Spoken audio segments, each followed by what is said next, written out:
Evidentemente todos los libros que les aconsejo a ustedes creo que son interesantes para, bueno, para ya también para este verano, pero hay temáticas que parece que atraen más que otras. Les hablo del libro Historia del oro, de don Alejandro Navarro. Don Alejandro, buenos días. Buenos días. Hablar del oro parece que más que del oro hablamos del imán, ¿no? Por el magnetismo. Así es, así es. Es una de las cosas que más enloquecen a la gente, ¿no? Más le hacen perder el sentido.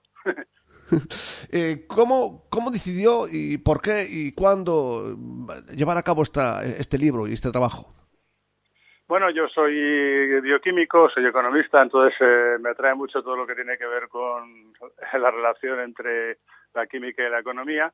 Los elementos químicos, bueno, pues evidentemente son parte de eso y bueno, yo ya he escrito varios libros sobre divulgación científica y me dio por ahí. O sea, un día charlando con mi mujer digo, oye, tenemos que escribir un libro sobre el oro, ¿no? Porque estaba viendo el oro por todas partes y digo, oye, esto es que la gente convive con el oro a diario y no se da cuenta hasta qué punto nos influye absolutamente en todo, ¿no? La vida diaria. Nos consta y sabemos que usted es experto en la materia, pero la tarea no era sencilla, ¿no? Pues contar tantas cosas en torno a un metal tan atractivo. Sí, bueno, esto es como todo. Cuando una cosa te gusta, y tienes cierta experiencia ya investigando y buscando información, pues al final acaba saliendo casi todo, ¿no? Está muy bien. ¿Cómo podemos situar el origen del oro como elemento valioso, si me permite la expresión? Pues prácticamente desde la noche de los tiempos. El oro, por sus características, es prácticamente junto al cobre el único elemento metálico, ¿no? que prácticamente se puede encontrar, pues eso, en el lecho de los ríos, ¿no? Las pepitas y estas cosas. A la gente de la edad antigua le debió llamar la atención desde el primer momento, ¿no? Porque además era un metal no solamente con un brillo precioso, ¿no? Y muy llamativo, sino que encima no se estropeaba, ¿no? Además era muy fácil de trabajar, o relativamente fácil de trabajar, y se podían hacer fácilmente con él pues multitud de objetos preciosos. ¿Qué sucedió? Pues que al ser tan escaso por un lado y por otro lado tan llamativo, las élites rápidamente lo identificaron como un metal de elección, ¿no? Era algo así como un metal divino, un metal que no se estropeaba, ¿no? Que de alguna forma se acercaba, ¿no? a la inmortalidad. Claro, quizás este sea más que su imagen o es uno de los atractivos, ¿no? Su estado de conservación permanente. Así es. El oro, pues por sus características químicas, es que prácticamente no reacciona con nadie, ¿eh? Desde luego con el oxígeno no reacciona a ninguna temperatura, entonces es que no se oxida, se mantiene prácticamente como el primer día. Entramos en un enterramiento, está todo hecho polvo, pero el oro está como si lo hubieran hecho ayer por la tarde, literalmente. Entonces, claro, al tener esas características de imperturbabilidad, como le digo, pues evidentemente tuvo un atractivo, provocó una fascinación inmediata, ¿no? Sobre todo a las élites. Después de comenzar a leer su libro, sigo siendo el mismo pobre, pero soy un poco más rico en conocimiento y también he descubierto, don Alejandro, de que tengo oro en mi cuerpo. Así es. Muy poquito, pero un poquito tiene. Sí, la mayoría en la sangre, sí, pero vamos, no sirve para nada. Sencillamente anda por ahí. Como no es tóxico, el oro metálico no tiene prácticamente ninguna toxicidad, pues en la sangre tenemos un poquito, sí.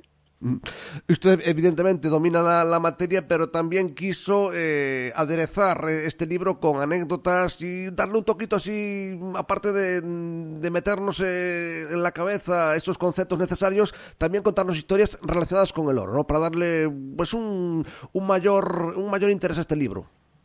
Bueno, es que yo creo que pocas cosas pueden tener más historias, más anécdotas de todo tipo, ¿no? Rocambolescas, que todo lo relacionado con el oro, desde fraudes, engaños, desesperación de la gente por conseguirlo, historias relacionadas con ocultarlo, lo que a cualquiera se le pueda ocurrir ha pasado con el oro. Me acordaba yo ayer también de una anécdota. Estamos aquí en una zona, ¿no? En Santa Come. Esta zona pues tuvo una actividad minera muy importante en la Segunda Guerra Mundial con el wolframio, y me acordaba de que el wolframio también sirvió para intentar falsificar el oro, ¿no? Y que sigue siendo pues una forma alternativa de engaño, si me permite. Bueno, de hecho se sigue utilizando. Hace unos años saltó una alerta en el mercado a nivel mundial porque estaban apareciendo lingotes de oro falso, que se fabricaban en China, porque lo de que a uno le engañen como a un chino es una tontería, es al revés. En China había auténticas fábricas. El wolframio es un metal que tiene la peculiaridad de que prácticamente tiene la misma densidad que el oro, 19,32 gramos por centímetro cúbico. Entonces, el problema de falsificar el oro es que pesa mucho. O sea, visiblemente cuando tú coges una pieza de oro, aunque no sea muy grande, pesa mucho porque es un metal que tiene una densidad muy elevada, ¿no? Entonces es muy difícil de falsificar eso, se nota enseguida. Pero el wolframio tiene la misma. Entonces los chinos, ¿qué es lo que hacen? Cogen un núcleo de wolframio que vale como 100 veces menos que el oro y lo revisten de oro puro. Pero claro, en lugar de que todo el lingote sea de oro, pues a lo mejor solo es de oro un tercio. ¿Qué sucede? Que al estar revestido de oro, pasa todos los análisis químicos, claro, porque la parte de fuera es oro. Pero también pasan los análisis físicos, por lo que te digo, por el parecido que tiene el metal en cuanto a sus características físicas. Hacen falta instrumentos especializados perdón, sí, para medir las propiedades magnéticas, etcétera, y en el momento en que se produjo esta alerta, había muchas aduanas y muchos laboratorios que no contaban con este instrumental. Ahora ya, como todo el mundo se lo sabe, bueno, ya es más difícil colarlo. Claro, porque se puede explicar, ¿no? Remontarnos años, incluso siglos, y explicar pues esa atracción que podía tener el oro en otros habitantes de este planeta. Pero hoy en día, lo decíamos al principio, sigue siendo pues un metal atractivo, y sigue siendo pues simplemente mencionarlo ya la gente le va a los ojos, se clava los ojos en el periódico No, se pierde, la gente pierde la cabeza. Es decir, sí. Es algo asombroso. Claro. Situaciones de fraudes, de engaño, que serían impensables en cualquier otra cosa, con el oro, por así decirlo, cuelan porque la gente pierde la cabeza. Para que se haga usted una idea, hace unos años hubo un escándalo de una compañía BreX que anunció que había encontrado la mayor mina del mundo por ahí, por Indonesia y tal, en Papúa. Y bueno, pues era completamente mentira. O sea, lo único que hizo esta gente fue reunir unas virutas de oro, textualmente en algunos casos, sacándolas de los anillos de sus mujeres, y las presentaron en público diciendo que eso era la prueba de que habían encontrado la mayor mina de oro del mundo. Para que se haga usted una idea, hasta el plan de pensiones, hasta el Fondo de Pensiones de Canadá invirtió en esa famosa mina, gran parte de los fondos, y bueno, pues perdieron mucho dinero. De hecho, hubo hasta una interpelación parlamentaria en Canadá. Eso le dice todo. Es decir, es facilísimo engañar a la gente con el tema del oro porque la gente, en cuanto ve el oro delante, pierde la cabeza. Y en su libro también nos recuerda algo que tenemos en la propia historia de nuestro país, ¿no? El famoso oro de Moscú. Vale, el oro era nuestro, pero bueno. Sí, el oro de Moscú, sí. Sí, que salió durante la Guerra Civil. Bueno, ese oro los rusos lo vendieron hace muchísimo tiempo. O sea que nada, ¿no? No esperemos nada. No queda nada, ¿no? Que yo sepa. ¿Y sigue quedando muchas reservas de oro en el mundo, Alejandro? No se sabe exactamente cuántas. Lo que sí que es verdad es que cada vez es más difícil sacar el oro de las minas, porque claro, las minas que estaban más cerca de la superficie han sido explotadas hace mucho tiempo, ¿no? Tenemos aquí el ejemplo cerca de donde estáis vosotros, tenemos el ejemplo de las médulas, ¿no? En León, que los romanos ahí sacaron durante siglos. Bueno, además es una cosa impresionante. No sé, los que no hayan estado por ahí tienen que ir, porque el sistema que utilizaban era impresionante.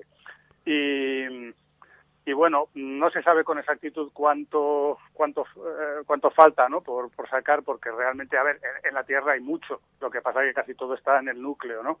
De cuando en cuando afloran y tal, y bueno, pues se puede sacar de algunas minas, pero cada vez en mayor profundidad, ¿no? Lo bueno es que casi todo el oro que se ha sacado desde el inicio de los tiempos está con nosotros, porque lo han podido fundir 20 veces, pero lo tenemos, ¿no? Que como yo digo, si usted tiene un anillo de oro, es posible que antes haya estado en una tumba egipcia, el oro que contiene, quiero decir, y eso, bueno, pues le daría pedigrí, ¿no? Claro, porque aparte del propio valor que se le da al metal, también tiene su atractivo como elemento ornamental, ¿no? Sí. Bueno, por eso que comentábamos, ¿no? Al ser un metal con un color tan especial, ¿no? Tan particular, tan brillante, tan bonito, que no se estropea, bueno, pues y además es relativamente, como digo, fácil de trabajar, es un metal ideal para la joyería. Y sigue siendo también, tiene su valor tiene su potencia como valor refugio, ¿no? De muchas personas y de claro, muchos... siempre fue la base, desde que se inventaron los sistemas monetarios, el oro fue como un poco como la base de estos sistemas, ¿no? Y bueno, eso se perpetuó a lo largo de los siglos. Luego llegó a ser el patrón, cuando se inventó el papel moneda y todo esto, el oro se convirtió con el tiempo en el valor refugio, en el patrón. De hecho, era el patrón oro, ¿no? Que lo fue durante muchas décadas. Ahora ya no lo es porque, entre otras cosas, las reservas de oro que hay no pueden sujetar la economía mundial, ¿no? Que es enorme. Pero sigue siendo un valor refugio en cuanto hay el más mínimo problema. De hecho, los bancos centrales ahora mismo están comprando oro a mansalva. Porque hay mucha personas que dicen que es mejor tener lingotes que papel. Absolutamente, es que el oro es lo único que te garantiza ahora mismo en el planeta una especie de salvoconducto. Para que se haga usted una idea, cuando hubo la famosa escapada esta de Kabul, cuando entraron los talibanes hace pocos años, las únicas personas que podían subir a los aviones eran los que les entregaban oro a los talibanes. Les daba igual ni los dólares, ni los euros, nada. Lo único que les cogían era oro. Claro, porque una persona con un lingote de oro en su bolsillo puede, en un momento de necesidad, puede casi pasar por cualquier sitio, ¿no? Por cualquier sitio. Es que es como si es más que dinero en efectivo. La gente cuando ve el oro piensa que inmediatamente lo puede cambiar casi por cualquier cosa, y lleva razón, porque la única cosa que yo creo que todos estamos dispuestos a conseguir, a coger, a intercambiar, por algo es el oro, ¿no? Hay muchísimas, infinidad de anécdotas, ¿no? Que cuento yo en el libro, por ejemplo, una física sensacional, ¿no? Que está detrás de todo el tema de la fisión nuclear. Lise Meitner era una judía que tuvo que salir de Alemania deprisa y corriendo, y escapó a través de la frontera holandesa sobornando a los guardias, que no se dejaban sobornar fácilmente, los guardias nazis, con oro, con un anillo que le había prestado un compañero. Un libro lleno de datos, lleno de conocimientos, también lleno de anécdotas, y bueno, no podemos olvidar a los alquimistas y a la piedra filosofal y tantas cosas. Sí, los alquimistas, como sabe todo el mundo, bueno, lo intentaron durante muchísimo tiempo. Aunque la alquimia es un fenómeno mucho más complejo, ¿no? Está detrás de todo el origen de la química, pero muchos alquimistas la intención primordial que tenían era enriquecerse fabricando oro, ¿no? Por supuesto, esto con los métodos químicos no se puede, como digo, todo el mundo lo sabe ya, ¿no? Hay que utilizar reactores nucleares o aceleradores de partículas, lo cual no solo no está al alcance de todo el mundo, sino que además no tiene ningún sentido, porque fabricar oro de esa manera es carísimo. Claro, porque aparte de la gente que intentó vendernos la moto, ¿no? Y engañar, también supongo que habría gente decente que intentó buscar la realidad, poder fabricarlo con honestidad. Sí. De hecho, los mejores alquimistas, bueno, había gente, el propio Isaac Newton, el famoso físico, pasó muchísimo tiempo de su vida intentando fabricar oro. Hay que tener en cuenta que en aquella época, mismamente en el siglo XVII, los conocimientos de química eran mínimos. Y bueno, pues había mucha gente que genuinamente pensaba que era posible, ¿no? Había muchas transformaciones en la naturaleza de unas sustancias en otras, ¿por qué no en oro, no? Y lo intentaron, lo que pasa que, claro, es imposible. Y también a veces esto me lo tienen preguntado, ¿no? Que a mí me gustan estas cosas. Cuando alguien compra oro y aparecen tantos nueves, es porque realmente no es 100%, ¿no? Estos lingotes no es 100%, es un 99,9% de oro.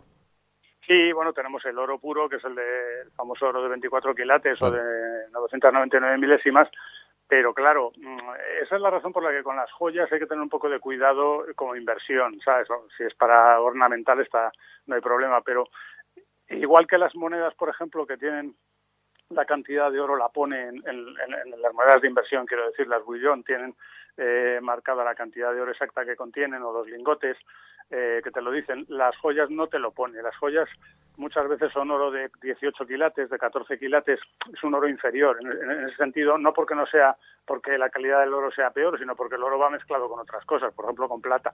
Entonces, ¿qué pasa? Cuando tú vas al anticuario a cambiar estas joyas, no puedes.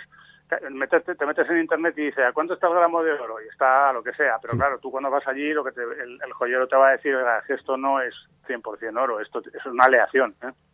Claro, por lo tanto, si para el inversor es más atractivo el lingote o la moneda, no pues la típica cadena de oro o el anillo, ¿no? Sí, no, nadie invierte claro, en joyas, todo el mundo invierte en lingotes o en monedas, claro. ¿Cómo ve el futuro del oro, don Alejandro? Pues tan brillante como siempre, porque al final las cosas valen lo que el valor que les queramos dar y claro, al ser un metal tan demandado, o sea, para que se haga usted una idea, en la India es impensable que una mujer se case sin ir forrada de oro de arriba abajo. Sí. Claro, eso es una demanda brutal. Estamos hablando de miles de toneladas de producción al año. Y no se ve por ningún sitio que haya una tendencia a reducir esa fascinación. Además, al seguir siendo un valor refugio, desde el punto de vista económico, pues pasa exactamente lo mismo. Luego tampoco es un bien escaso, es decir, oro no hay mucho, hay el que hay poquito. O sea, se producen no sé, muchos órdenes de magnitud más acero, por poner un ejemplo, que oro. Entonces, yo creo, vamos, estoy convencido de que el oro no solamente no va a perder valor, sino que al revés. Es decir, ya lo estamos viendo, por ejemplo, en los últimos años, el subidón que ha pegado en los mercados simplemente por el tema de que es un valor refugio. Y bueno, y ahora incluso está de moda quien compra oro, ¿cómo lo digo? Para que me entienda la audiencia, oro que no es oro, sino que es un papel, ¿no? Que avala el oro. Sí, de hecho la mayor parte de los inversores en oro no invierten o sea, no se compran el oro físico y lo meten en sus casas.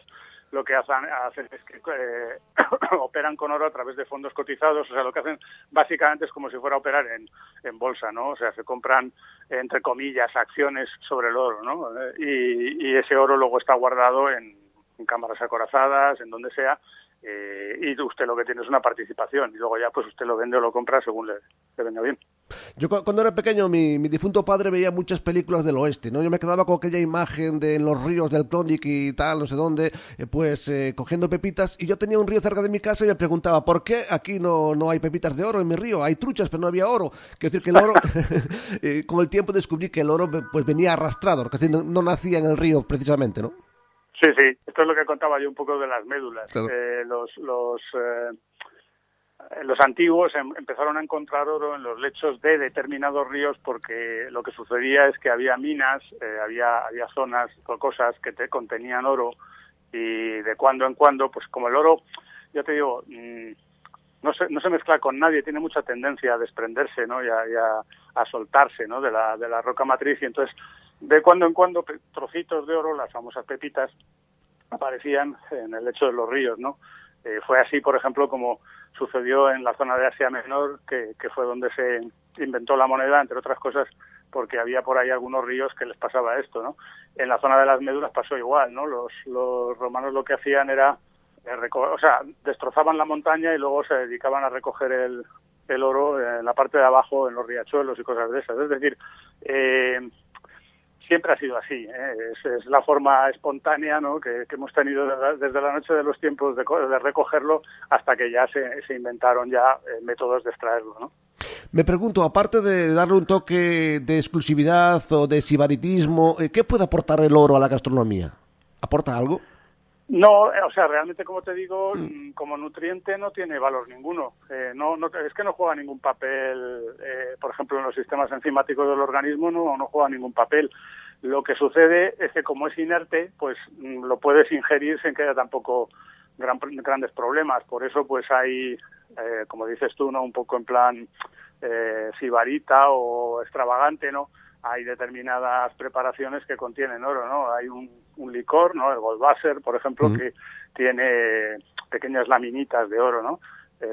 En suspensión. Hay también un famoso restaurante de Estados Unidos de helados y cosas de estas que también vende uno que tiene un topping de oro y además la cuchara también es de oro, etcétera, ¿no? Y es carillo, el helado es carillo. Una curiosidad, a ver si me puede responder. ¿A usted la gente que habla con usted le pregunta por el oro más como metal, más como ciencia o más como inversión y como economía? Pues depende de con quién hables. La gente que está más interesada por las propiedades en sí del oro te pregunta un poco, por ejemplo, por qué el oro es amarillo, ¿no? Y no es como casi todos los otros metales, ¿no? Que es plateado. Pero hay gente efectivamente, mucha gente que te pregunta el papel del oro como inversión. Sí. Y ahora, evidentemente, quien esté escuchando, habrá quien se pregunte, ¿por qué el oro es amarillo? Porque tiene una corteza electrónica muy particular, muy particular. Es complicado de explicar, pero básicamente tiene un único electrón en el último nivel energético que experimenta efectos relativistas, ¿no? De la teoría de la relatividad de Einstein. Esto lo que quiere decir es que, en términos coloquiales, las casas donde viven los electrones, por así decirlo, se contraen. Al contraerse, cuando reciben la luz del exterior, la reciben en una frecuencia o en otra. La mayoría de los metales absorben la radiación ultravioleta y, por tanto, por eso son plateados, ¿no? Pero el oro, debido a esta característica que le comento, lo que hace es absorber las frecuencias del color azul y entonces devuelve el complementario, que es el amarillo. Qué curioso. Muchas veces hablamos de la función de los metales para las nuevas tecnologías, para los teléfonos móviles, ordenadores, etcétera, etcétera. ¿El oro también tiene esa misión? Sí, bueno, en un teléfono, en un iPhone, hay a lo mejor más oro que el que se puede sacar de un trozo de una mena de oro. Sí, hay un montón. De hecho, cuando se reciclan los iPhones se saca un montón de oro de ahí. El oro se utiliza mucho en microelectrónica porque, debido a sus características especiales, es muy bueno para evitar la corrosión. Sobre todo los contactos, los pequeñísimos contactos que hay entre los componentes electrónicos se pueden oxidar con facilidad y, claro, eso hace peligrar, ¿no?, toda la instalación. En muchos casos están revestidos con una pequeñísima cantidad de oro que les protege. Y en este libro, Historia del Oro, editado por Guadalmazán, escrito por don Alejandro Navarro, también habla de expediciones, misiones y también de gobiernos, estrategias, luchas y todo lo que llevó consigo el oro, ¿no? Que es decir, que la historia es mucho más grande de lo que estamos contando aquí hoy brevemente. Sí. De hecho, a lo largo de la historia, muchísimos conflictos, guerras de conquista, peleas entre reyes y emperadores han tenido como base la ambición, ¿no?, por el oro. El oro, como te digo, desde la noche de los tiempos es el metal por excelencia, ¿no?, de la realeza, de la nobleza, de todo lo que tiene que ver con las élites. Y ha habido guerras muy considerablemente organizadas en torno al oro. Bueno, prácticamente toda la conquista de América se puede justificar, ¿no?, por la ambición de los españoles y de los portugueses y del resto de las potencias por encontrar metales preciosos. Y para ir terminando, ¿usted qué personaje o qué periodo histórico habla ahora de la Reconquista, ¿no? De la conquista de América? Estoy con la Reconquista. Sí. ¿Qué episodio histórico, qué personaje usted le viene a la cabeza cuando hablamos, cuando podemos o podríamos destacarlo por su voracidad o por su lucha por el oro? ¿A qué podríamos destacar en una galería de ambiciosos por el oro? Bueno, hay mucha gente que no sabe que el hombre más rico de la historia, pero de toda la historia, o sea, no de la moderna, de la antigua, era un monarca africano, que fíjate si encima la cosa parece que te suena raro, en los tiempos que corren, de la Edad Media, que tenía, o sea, era el gobernante de un imperio de la zona del Sáhara Occidental. Ahí había un montón de minas de oro y literalmente era el propietario de todas las minas, ¿no? Entonces, ahí era propietario de una cantidad de oro descomunal. Este hombre llegó a desequilibrar la economía de todo el Mediterráneo porque se hizo musulmán y entonces quiso hacer una peregrinación a la Meca y mientras iba, como quien dice, de la Ceca a la Meca, iba gastando oro a expuertas. De hecho, llevaba un séquito de gente que llevaban todos como una especie de jarro lleno de oro, repartía oro, llegaba al Cairo, repartía oro por las calles, como si fueran chocolatinas. ¿Qué pasa? Que provocó una inflación bestial y desequilibró toda la economía del Mediterráneo oriental, pero durante muchos años, ¿eh? Me pregunto, ¿por qué en su día, creo que fue en Estados Unidos, ¿no? Se adoptó la decisión de que el oro no fuera soporte del papel, de la moneda fiat? ¿Porque ya preveían que la escasez del producto, o por qué se tomó aquella decisión? Bueno, hubo varias razones. Algunas, por ejemplo, una de las razones fue que Richard Nixon el presidente necesitaba financiar la guerra de Vietnam. El problema era que el volumen de la economía mundial cada vez crecía más y las reservas de oro eran insuficientes, ¿no?, a todas luces para sustentar esa economía. Entonces, lo que hizo Richard Nixon, aprovechando la potencia que tenía la economía norteamericana, fue desanclar, por así decirlo, el dólar del patrón oro y hacer que todo el resto de la economía mundial dependiese un poco del dólar, ¿no?, como si fuera el nuevo patrón. Eso con el tiempo ha evolucionado y ahora lo que hay es un sistema como si fuera de una cesta de monedas, ¿no? Se llama moneda fiduciaria, ¿no? En la cual lo que hacemos es que, entre comillas, nos fiamos de la potencia económica del emisor de la moneda, ¿no? Por eso, bueno, pues el dólar, el euro son las monedas ahora mismo de referencia, ¿no? Porque se supone que Europa Occidental, o sea, la Unión Europea y Estados Unidos, pues son potencias económicas.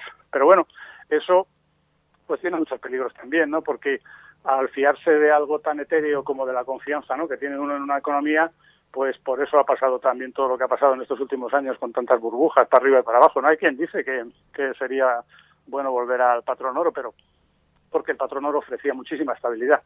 Pero claro, el problema es que es muy complicado. Entonces, bueno, a lo mejor encontramos algo que sustituya el sistema actual.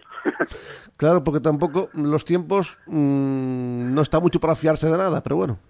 No, por eso todo el mundo compra oro como loco. Si tú miras ahora el precio del oro es algo así como el doble y hace muy poco. Sí, pero en cambio tampoco se habla mucho, ¿no? No se habla demasiado. Es decir, que se puede buscar información, pero no vas por la calle y la gente te dice que compra oro. A lo mejor te dice que compran acciones, pero lo de oro parece que, no sé cómo lo ve usted, que no se habla tanto. O sea, aquí en Madrid hay muchos sitios de compra-venta de oro. Ves gente por aquí diciendo, compro oro, vendo oro, tal. Sí, no crea. Claro, otro factor que no quería dejar de destacar, abusando un poquito más de su confianza, ya que estamos hablando de confianza, gracias por la suya, es que yo, por ejemplo, ahora puedo tener en mi bolsillo un lingote, puedo tener un valor importante de dinero, si me permite la expresión, en mi bolsillo, pero, por ejemplo, si fuera en plata tendría que llevar el carrito del bebé, ¿no? Lleno.